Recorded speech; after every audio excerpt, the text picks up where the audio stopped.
শুধু শুনবা না, যেখানেই কোরআনুল কারীমের আওয়াজ হবে, তেলাওয়াত হবে, সেখানেই তোমরা বাধা প্রদান করবে। কি করবে বলেন? আমার ভাইয়েরা, ১৫০০ বছর আগে আমার নবীজি কোরআনুল কারীম যখন তিনি মক্কার জমিনে মানুষের সামনে তেলাওয়াত করে শোনাতেন, সে সময়ও আল্লাহ রাসূলের জবানে বাধা দেওয়া হতো কি হতো না?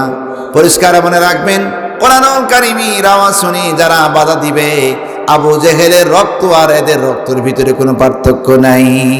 ওয়াকালু ইয়া আইয়ুহাল্লাযী নুজ্জিলা আলাইহিল যিকরু ইন্নাকা লামাজনুন। আল্লাহ পাক রব্বুল আলামিন বলছেন, আমার নবীজির উপরে কোরআনুল কারীম যখন আমি আল্লাহ তাআলা নাযিল করে দিলাম, মানুষ ধীরে ধীরে ইসলামের পথে আসতে আরম্ভ করে দিল। দলে দলে মানুষ ইসলাম গ্রহণ করছে। তখন মক্কার মুশরিকেরা তারা বলছে, রে মক্কার মানুষেরা, পাগল হওয়ার কোনো কিছুই নেই। আব্দুল্লাহর পোলার জবানে কোরআনুল কারীম শুনে হতভম্ব হয়েও না। পরিষ্কার মনে রাখবি, আমাদের মধ্যে থেকে যার উপরে কোরআনুল কারীম নাজিল হয়, মনে রাখবা সে একজন পাগল ছাড়া কিছুই নয়। নাউজুবিল্লাহ বলবেন না? আমার নবীজিকে পাগল বানিয়ে দিয়েছে মক্কার মুশরিক, মক্কার কাফের। শুধু কি পাগল? এবার দেখুন তারা কি বলছে। আল্লাহ পাক রব্বুল আলামিন পবিত্র কোরআন কারীমে উল্লেখ করে দিয়েছেন, ওয়াজিবু আন জাআহুম মুনযিরুম মিনহুম ওয়া ক্বালাল কাফিরুনা হাযা সাহিরুন কাযযাব। আমার ভাইরা, আল্লাহর হাবিব কি পাগল বলার পরেও মক্কার মানুষেরা নবীজির কাছে এসে দলে দলে কালেমা পড়ে মুসলমান হয়ে যায়। মুসলমানদের সংখ্যা বৃদ্ধি হয়ে গেল। তারা সহ্য করতে পারলেন না, পাগল বলে তো কোনো কাজই হলো না।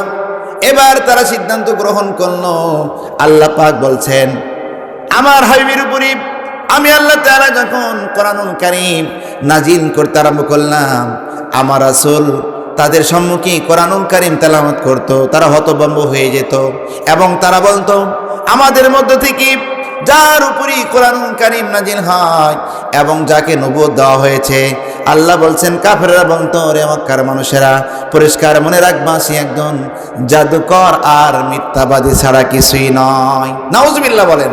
আমার নবীজিকে মিথ্যাবাদী, জাদুকর তারা বলে দিল।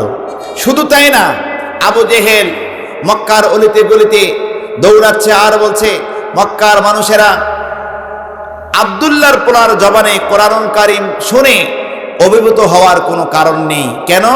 আব্দুল্লাহর পোলা যে কোরআনুল কারীম তেলাওয়াত করে শোনাচ্ছে, এইগুলো জিন এসে তাকে বলে দেয় আর সে আমাদেরকে শোনায়।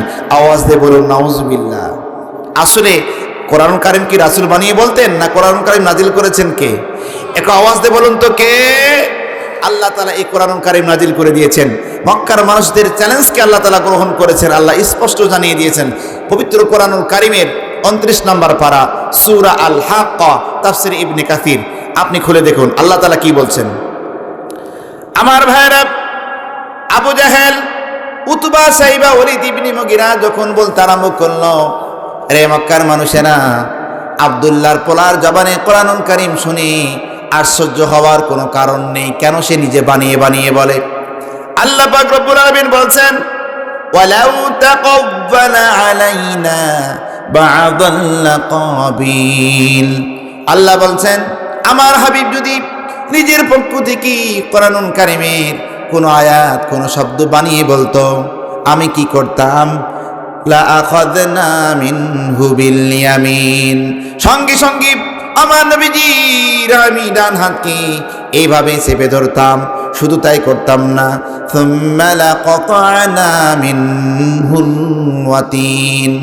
আল্লাহ পাক রব্বুল আলামিন বলছেন, কোরআনুল কারীমের একটি আয়াত যদি আমার নবীজি নিজের পক্ষ থেকে বানিয়ে আয়াত বলে ছেড়ে দিত, আমি আল্লাহ তাআলা আমার রাসূলের এই কণ্ঠনালীকে কেটে নিয়ে চলে যেতাম।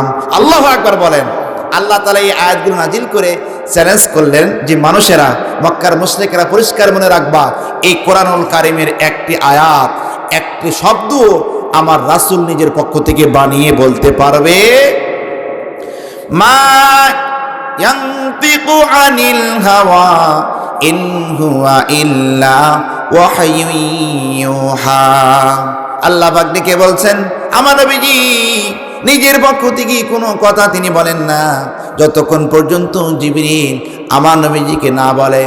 আর জিবরিল নিজের পক্ষ থেকে কোনো কথা আমার রাসূলকে বলবেন না যতক্ষণ পর্যন্ত আমি আল্লাহ তাআলা ওহী করে জিবরিলকে আমার নবীজিকে বলার নির্দেশ না দিব। স্পষ্ট ভাষায় আমরা বুঝতে পারলাম আল্লাহ তাআলা এই কোরআনুল কারীম যে নাজিল করেছেন, এই কোরআনের একটি সূরা তো দূরের কথা, আয়াত দূরের কথা, একটি শব্দ পর্যন্ত পৃথিবীর কোনো মানুষের রচিত নয়। এটা আল্লাহ তাআলা ১,৫০০ বছর আগে পৃথিবীর মানুষকে চ্যালেঞ্জ করে দিয়েছেন। প্রিয় বাবাজিরা, মক্কার মুশরিকেরা যখন বলল আব্দুল্লাহর পোলার জবানে কোরআনুল কারীম শুনে অভিভূত হওয়ার কোনো কারণ নেই, কেন জিন এসে তাকে বলে দেয় আর সে তোমাদেরকে শোনায়, তখন আল্লাহ তাআলা নিজের পক্ষ থেকে মক্কার মুশরিকদেরকে কয়েকটি চ্যালেঞ্জ করেছেন। 5টি চ্যালেঞ্জ। কয়টি? 5টি চ্যালেঞ্জ করেছেন। আমি দেখুন প্রত্যেকটি কথায় কোরআন কারীমের আয়াত দিয়ে দলিল দিয়ে আপনাদেরকে বলে দিচ্ছি।